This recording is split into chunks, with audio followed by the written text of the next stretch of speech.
Dungeons and Dragons: The Road to NeverWinter. This is a prequel book to the new Dungeons and Dragons Honor Among Thieves movie. I did review the previous book in this new line of books, and this one's okay. It is a larger book, and I believe a longer book.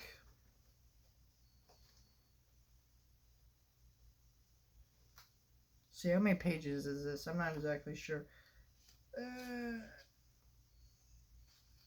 Probably should check this. Okay, so it's a little bit longer. It's like less than 30 pages longer, but a little bit longer than the last book. Not really sure why this book is so much larger than it. They're not that much longer, but whatever.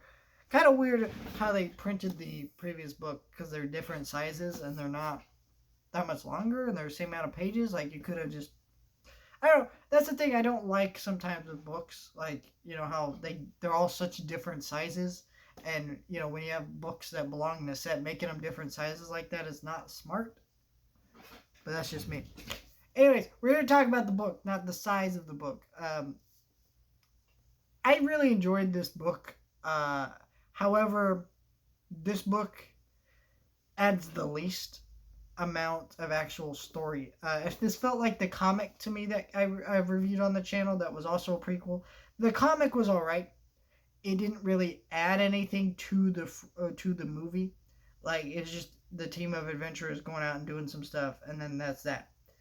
This is kind of the same thing. However, this shows us a little bit more of how all of our main characters meet, except Sophie Ellis's character, because, like I mentioned in the previous book review, she doesn't come in until later in the movie. It's not a spoiler. It's just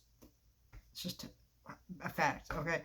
So, like, this book, it was like giving us more of that backstory, but it's like, to me, I didn't feel like any of this backstory was necessary to know.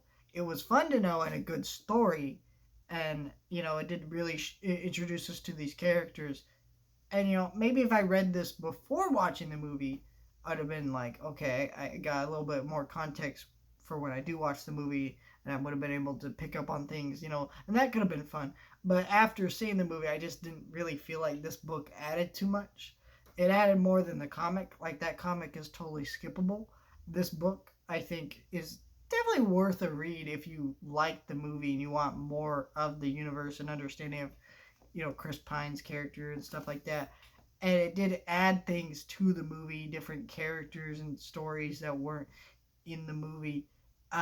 But these prequel books are definitely worth reading. I think they're great for what they are.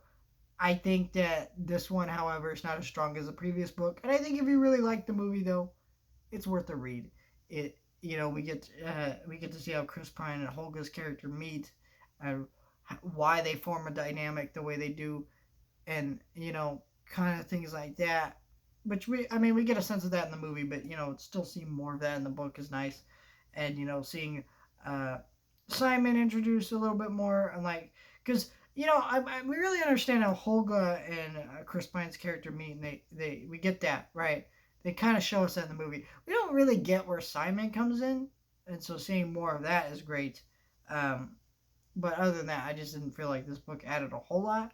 It's on Amazon right now for $19. I would say wait, maybe till it drops to like $15 or less, because that's what I got the previous book at. I felt like at that price point, fine. I think almost $20 is a little bit much for this, considering it's the same amount of pages and just less of a story than the last book.